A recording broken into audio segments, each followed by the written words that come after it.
Sup guys, it's Alex here, and welcome to the January 5th edition of the Bracketology. I've gone from waiting like 2 or 3 weeks in between Bracketologies to now 2 days since I made the last Bracketology back on Wednesday. But we have a new Bracketology here, trying to get back to uploading it whenever the Bracketologies come out as best as I can. But next week I'll be in Boston.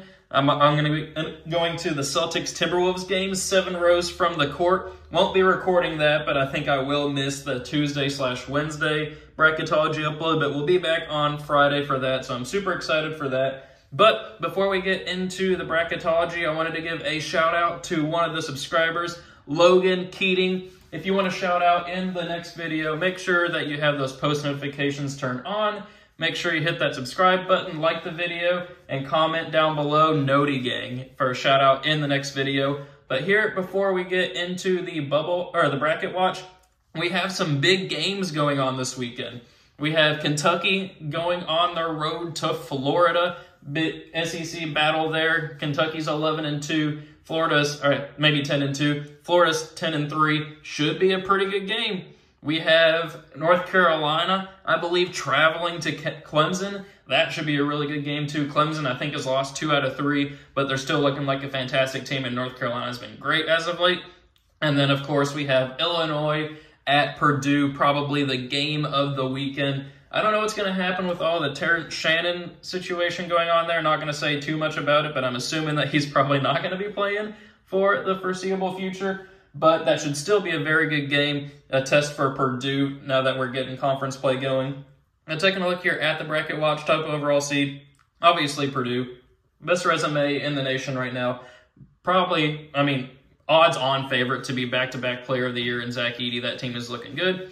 First team out is TCU. They went a long stretch without losing a game, but they haven't been doing too good lately. And then the last team in is Northwestern, so 2 purple teams there on the bubble cut line. So then taking a look at the bubble, speaking of that, we have Virginia as on the last 4 byes, Utah State, South Carolina, and Florida. Last 4 in are Texas, Nebraska now in the field, New Mexico, and Northwestern. First 4 out are TCU, St. John's, Texas Tech, and Cincinnati. And then the next 4 out are Kansas State, Butler, Washington, and Wake Forest. So I have a bone to pick with Kansas State right now. A couple of days ago, I can't remember if I mentioned it in the Wednesday video or not, but I was 1 leg away from winning $189. Kansas State just had to beat Chicago State by 17, and they only beat them by 7. But that's in the past now. I got that off my chest. Let's take a look here at the Bracketology and the movement that we've seen over the last couple of days. Not too much since it's only been 2 days and not too much college basketball has been played. But we have Clemson down to a 3 after losing on the road to Miami. Ohio State up to a 7. Providence down to a 9, which maybe Providence warrants some discussion there. I feel really bad for Providence. Bryce Hopkins, probably their best player, tore his ACL in the game against Seton Hall on, I want to say it was Wednesday. So while they're still, you can't just discount their resume to this point. Maybe their ceiling in the tournament has been capped. I feel really bad for them. Prayers to Bryce Hopkins there for that. But, you gotta adjust your thought on Providence at this point. Then we have Northwestern down to the play-in game. TCU new to the field there. And we have Utah State up to the 10 line. Then over here in the West, we got Colorado down to an 8 after getting shellacked by Arizona last night. Oregon new to the field as the 12 as the automatic qualifier out of the Big 12. Virginia up to a 10. Dayton up to an 8 over in the East Regional. Indiana State new to the field. Creighton up to the 6. Grand Canyon up to an 11. Michigan State up to a 7. So, as you guys know, every time that I do one of these bracketologies, I create an Excel bracket here. If you're new to the channel and haven't watched one of these bracketologies before, you can go to vertex42.com. They have a tournament bracket template there that you can just download and then update the teams here based off of the bracketologies.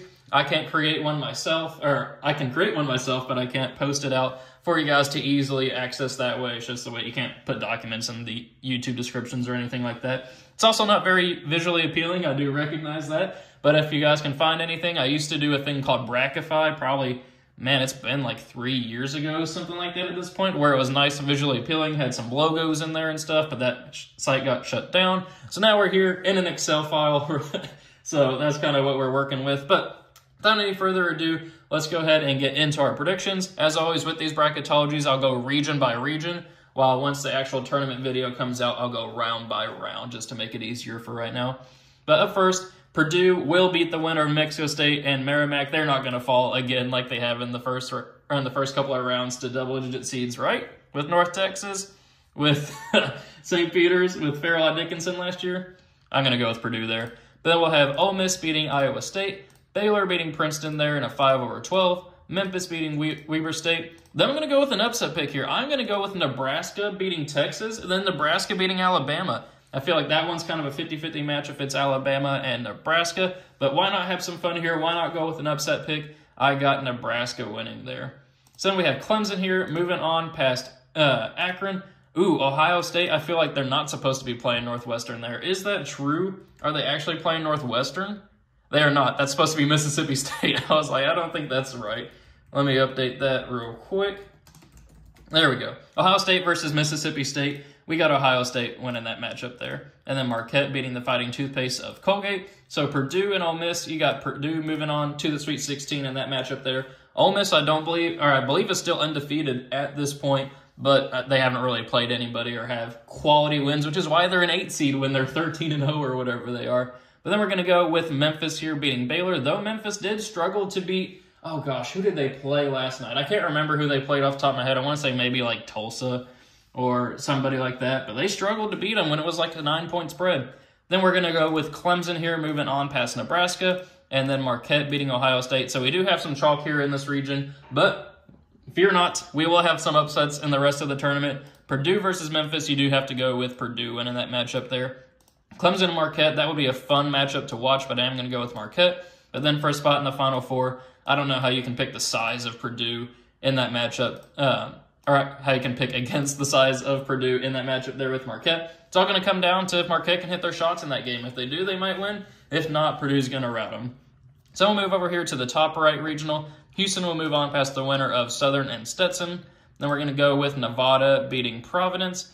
Then Auburn versus the winner of Northwestern and TCU. I am going to go with Auburn winning that matchup there. I do think Northwestern would beat TCU, but then fall to Auburn. Then Florida Atlantic and McNeese State. I had McNeese State moving on to either the Sweet 16 or maybe even the Elite 8 in the last bracketology, but it's all about how the brackets work. I got Florida Atlantic winning that matchup there. Then I am going to go with Florida pulling off the 11-6 over Villanova. Villanova struggled last night to beat whoever, gosh, I can't remember who they played last night, but it was only like a 1-point win. It was definitely in Big East play. I'm trying to remember. Maybe it was Georgetown. Maybe it wasn't. I don't remember. Oh, it was Xavier. That's who it was. It was Xavier. But I have them losing to Florida either way. Then we're going to go with North Carolina here beating High Point. Utah and Utah State, a battle there of intrastate rivalries, however you want to say it. I'm going to go with Utah State pulling off the upset there because why not? Then we're going to go with Kentucky over Drexel. Then for a spot in the Sweet 16, we got Houston moving on past Nevada. Florida Atlantic moving on past Auburn, though that would be a fun game to watch with Auburn and Florida Atlantic. Then we got North Carolina here moving on past Florida, and then Kentucky moving on past Utah State. Then for a spot in the Elite 8, I am going to go with Houston moving on past Florida Atlantic. I think that Houston, just with their size, is going to be able, and their experience after making, I guess, even with experience, Florida Atlantic last year made the Final Four, but I am going to go with Houston moving on there. Then the rematch, North Carolina and Kentucky. This is why I say it's all about how you're bracketed. These are two teams I believe I had in the Final Four in the last bracketology, but now they're in the same region, so obviously one can't make it to the Final Four.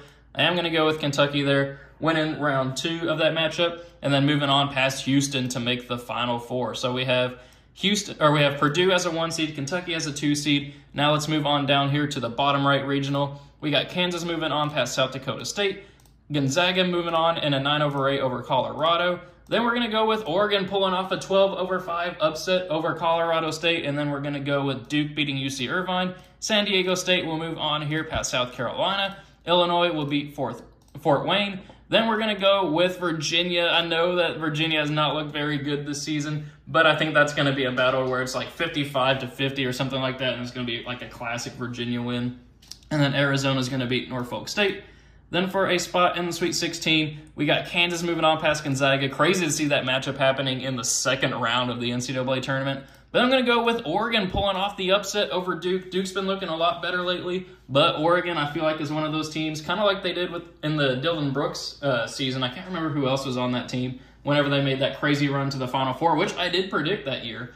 I think that Oregon's going to be able to pull off the classic 12-over-4 upset and bring us with a double-digit seed here in the Sweet 16. Then we're going to go with another upset pick with San Diego State over Illinois. San Diego State, after making it to the national title game last year, I think they're turning it around. I'm finally coming around on them. I know for the first month or so of Bracketologies, I was not picking them. They were one of my favorite upset picks, but I've changed my mind on them. They've proven me wrong. I got them upsetting Illinois, though that would be a fantastic matchup there. And Illinois is another team that I could see making it pretty far.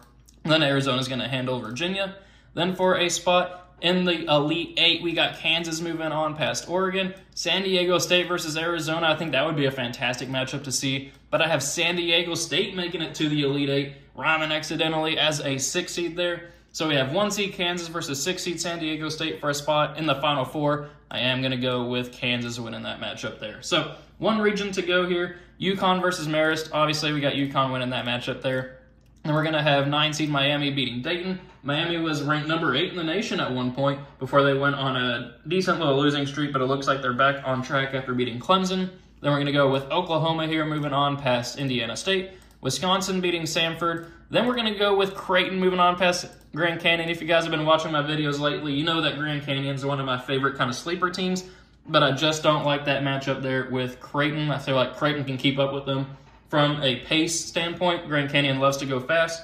And then we're going to go with BYU beating Morehead State, Michigan State beating James Madison, and then Tennessee moving on here past Vermont. So then for a spot in the Sweet 16, UConn versus Miami. Was that one of the matchups? I want to say that might have been a Final Four matchup last year. Maybe it wasn't.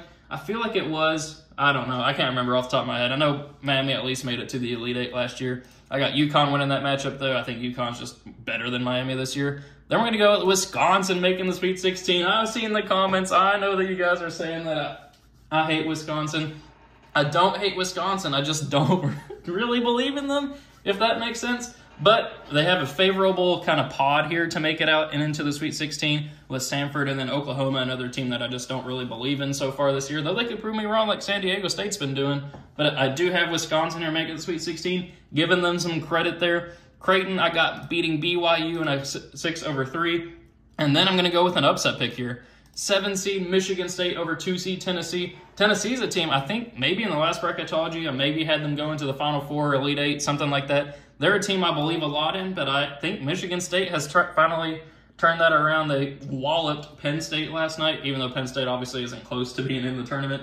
I think Michigan State's turning it back around. They were a top 5 team preseason for a reason. I got Michigan State moving on there. So, first spot in the Elite Eight, UConn versus Wisconsin. I got UConn moving on there. Creighton versus Michigan State. I'm going to go with Michigan State moving on there in a 7-over-6 matchup. That would be kind of fun to watch.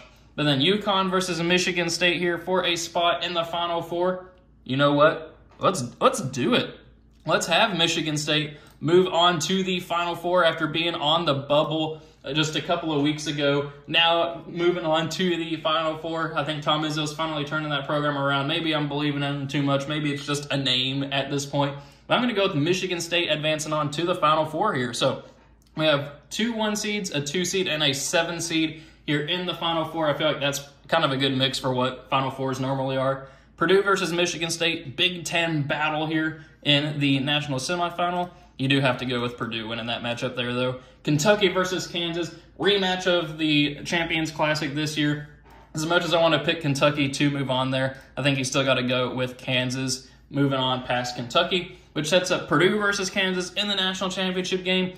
Had Kansas winning, I believe, in the last bracketology that I did. I forget as soon as I stop recording how I ended up picking teams in the last bracketology, but I got Kansas moving on here. I think that their size with Hunter Dickinson will be able to compete with Purdue, with Zach Edey, and I think that Kansas is just overall talented.